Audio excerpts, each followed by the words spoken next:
राज्यातील अधिकारी माजी मंत्री हनी ट्रॅप प्रकरण तपास यंत्रणा मात्र नाशिकमध्ये दाखल होणार असल्याचं समोर येत आहे। महसूल खात्यातील अधिकारी हनी ट्रॅपमध्ये असल्याची शक्यता वर्तवली जाते। आता तपास यंत्रणा नाशिकमध्ये पोहोचलेली आहे।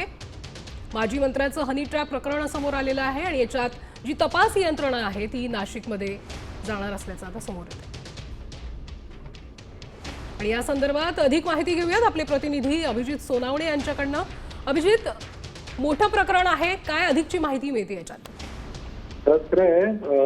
राज्यातील जवळपास 72 वरिष्ठ अधिकारी हनी ट्रॅपमध्ये अडकल्याची चर्चा मागच्या काही दिवसांपासून सुरू होती। नाशिकच्या एका पंचतारांकित हॉटेलमध्ये हा सगळा प्रकार घडला असल्याची देखील चर्चा होती आणि याच माध्यमातून नाना पटोले यांनी विधिमंडळात देखील पेनड्राईव्ह दाखवून कारवाईची मागणी केलेली होती। कारण या सगळ्या प्रकरणात जर आपण बघितलं तर एका वरिष्ठ महसूल अधिकाऱ्याने ठाण्यामध्ये या संदर्भात तक्रार दिलेली होती आणि या अधिकाऱ्याविरोधामध्ये नाशिकच्या एका पोलीस ठाण्यामध्ये देखील एका महिलेने तक्रार दिलेली होती। मात्र त्यानंतर या दोन्ही तक्रारी मागे घेण्यात आलेल्या होत्या। मात्र या सगळ्या प्रकरणाची चर्चा सुरू झाल्यानंतर आता तपास यंत्रणा धन्यवाद अभिजित, तुम्ही दिलेले या सविस्तर माहितीसाठी। तेव्हा आपण बघतोय हनी ट्रॅप प्रकरण आणि या तपासात कोणती माहिती समोर येईल हे बघणं महत्त्वाचं ठरेल।